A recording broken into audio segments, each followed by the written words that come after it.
ఈ మధుపదం YouTube channel వీడియోని subscribe చేసి గంట గుర్తును నొక్కి ఆల్ని సెలెక్ట్ చేసి ప్రతిరోజు యూట్యూబ్ ఓపెన్ చేసి అడుగున ఉన్న సబ్స్క్రిప్షన్ బటన్ నొక్కితే అన్ని లేటెస్ట్ వీడియోలు చూడవచ్చు. నిజం వేరు, సత్యం వేరు. నిజం లేదా అబద్ధం అనేది భౌతిక ప్రపంచ సంఘటనలకు సంబంధించిన విషయం. నేను దొంగతనం చేయలేదు అనే మాట నిజం కావచ్చు లేదా అబద్ధం కావచ్చు.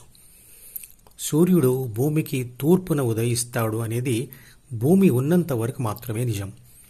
సత్యం అంటే శాశ్వతంగా ఉండేటువంటిది. అది విశ్వశక్తిని మాత్రమే సూచిస్తుంది. సత్యమేవ జయతే అనే వాక్యం వినే ఉంటారు. సత్యమేవ జయతే అనే మంత్రం ముండక ఉపనిషత్తులోనిది. దీనిని భారత జాతీయ నినాదంగా 26 జనవరి 1950లో ఆమోదించారు. దీని అర్థం సత్యం జయిస్తుంది లేదా శాశ్వతంగా ఉండేది జయిస్తుంది అని. సత్యం జయిస్తుంది అంటే ఏమిటి? శాశ్వత తత్వం కలిగి ఉన్నది విశ్వశక్తి. అన్ని శక్తులతో పాటు ఆత్మశక్తి కూడా దాని నుండే వచ్చింది. ఆత్మశక్తి కూడా శాశ్వత తత్వం కలిగి ఉన్నది. కాబట్టి ఆత్మ కూడా సత్యమే. సత్యమేవ జయతే అనే వాక్యం యొక్క అర్థం ఆత్మ గెలుస్తుంది అని. ఆత్మ దేని మీద గెలుస్తుంది? ఎందుకు గెలుస్తుంది? ఏ సందర్భంలో గెలుస్తుంది? అంటే అధర్మంతో నిండిన, అంటే అంతులేని కోరికలతో నిండిన చిత్రపటంలో చూపించిన డి మీద A+B+C యుద్ధం చేసి గెలుస్తుంది.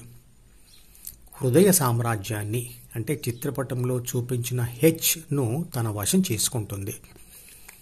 ఆ యుద్ధంలో ఆత్మకు, అంటే చిత్రపటంలో చూపించిన ఏకు ఉపయోగపడిన ప్రాథమిక మనసు, అహం మరియు ధ్యాన కోరిక, అంటే B, C మరియు G యుద్ధం అయిపోగానే విడిపోతాయి.